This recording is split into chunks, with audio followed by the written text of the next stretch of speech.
It's Lisa here, and I will admit I'm in a little bit of a feisty mood. This is even after having just gotten back from Walmart, having just gotten back from dropping things off at the nursing home where my dad is, driving through the dark, rainy day, the whole business, but yet I am in a great mood. And here's why. I got 8 hours of sleep last night. Which I know for some of you is not a big deal. 8 hours of sleep might be common. 10 hours of sleep might be common. For me, 8 hours of sleep is like a total game changer the next day. I had no idea I could have this much energy from just getting sleep. And the truth is, perhaps I needed it. And perhaps getting some sleep was the thing I could do that would be kindest to myself, taking care of myself. And that's really what I want to talk to you about today. You see, when we get in the middle of the holiday season, it is really, really easy to forget about taking care of us. And I know for me, at least, the time between like preparing for Thanksgiving and when Christmas is finally over is like a mad dash of insanity.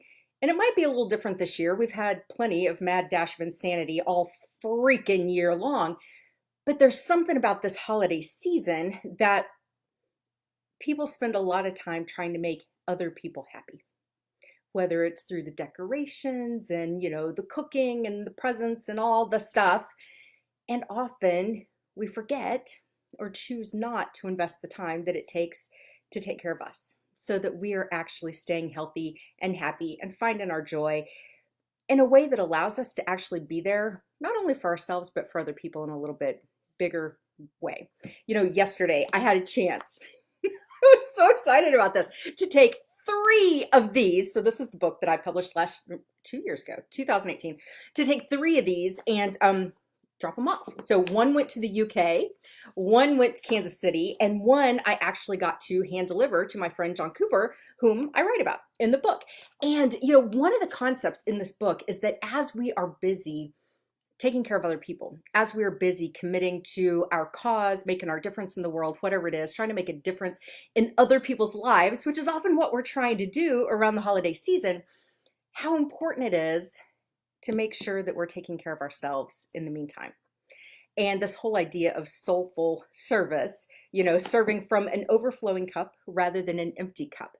And right now, so many people that I've talked to have been feeling like their cup is empty, even if they've been at home, even if they've been in quarantine, trying to avoid, the outside world, trying to avoid global pandemic. They're tired, some exhausted. And, I was journaling this morning. I was feeling a little weird yesterday, which is why I just went to bed early. I'm like, forget it. I'm just going to bed. I'm sleeping and got 8 hours of sleep. Miracle. And I get up and I'm journaling this morning and I was like, ooh, am I getting sick? Right? Because, any stuffy nose or sniffle or, anything anymore, it's like, oh God, is it the COVID? This time of year, I always get sinus crap and allergies and I expect it.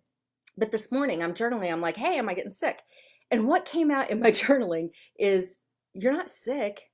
You're tired and weary. What the hell kind of word is weary? Are you serious? It sounded a little over dramatic.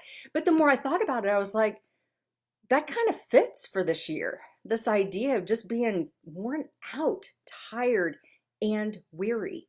There's something real about the weariness that many of us are feeling, whether it's weariness of not being able to hug our friends, or weariness of feeling like we need to stay inside, or weariness of what people are thinking if we're wearing a mask or not wearing a mask, or whatever. But this year has induced just a lot of tiredness and a lot of weariness and a lot of people because there's a lot of uncertainty. And there's so much we can't control. We just can't. But one thing we can control is how well we're taking care of ourselves and how much we're willing to show a little self-compassion, a little self-love, a little self-care to ourselves. And that's the only reason I'm coming on today is to encourage you because I care about you, friend. I care about you. Do what you need to do for you. So many people in our lives would be more than happy for us to set ourselves on fire to keep them warm. And then they might even bitch and complain that we didn't bring the right, marshmallows to make s'mores with our flaming body or whatever. That really, in the long run, didn't do anybody any good. We're not expected to set ourselves on fire to keep anybody else warm.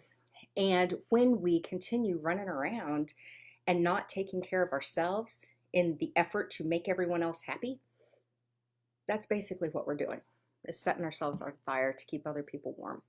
Yesterday I was after I delivered books and, had to go to the post office and everything, I'm sitting in the parking lot at Walmart. My dad had a grocery list of things he wanted, and he's in the nursing home and can't really do anything. And so it's just stuff he wanted. And I'm sitting in the parking lot, and it's raining and it's cold and it's nasty. And the last damn thing I wanted to do is walk inside that store. And I did a crazy thing, something I normally don't do. I said, I'm not going in. And I turned my car around and drove my ass back home. And I got in bed early because that's what I wanted to do. And I felt guilty for about 37 seconds. And I thought, there's tomorrow and I can get Dad's stuff tomorrow. And I did, which was today. And even though I just did all that, I'm still in a great freaking mood because I got the sleep I needed yesterday instead of walking through the rain, through the parking lot to Walmart. Novel concept. I know a lot of you are really good at saying no. Some of us are not so good at that.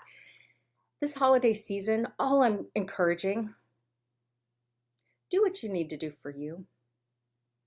The people in your life who really love you are going to understand and be grateful that you're doing what you need to do to take care of you.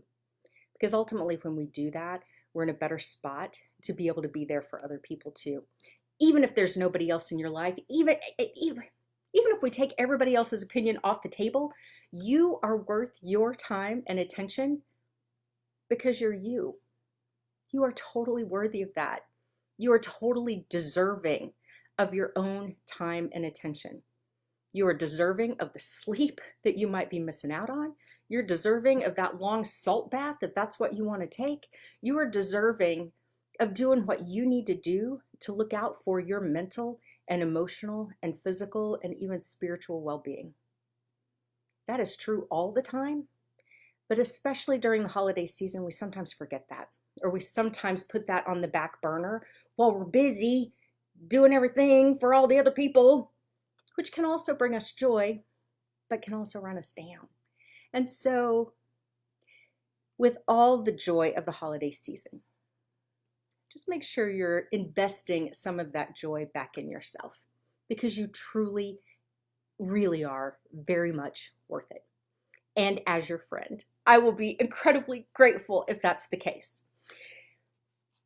If you haven't read this book, I have like 12 copies left. I'm actually putting out a new version of this book next year, but I have like 12 copies left. And if you think you might want one, let me know.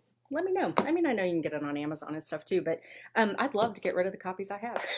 So make room for the new ones coming with my name, just Lisa Wade on it, and an updated version that kind of takes into account all that we've dealt with this year and some of the big changes that have happened in my life over the last 2 years. So if you would like a first edition version, let me know.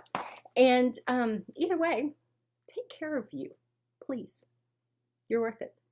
That's a great way to think about investing in you over this holiday season. I hope you have a wonderful Friday tomorrow. Have a fantastic sleep tonight. May it be restful and enjoyable. And I look forward to talking with you soon. See ya.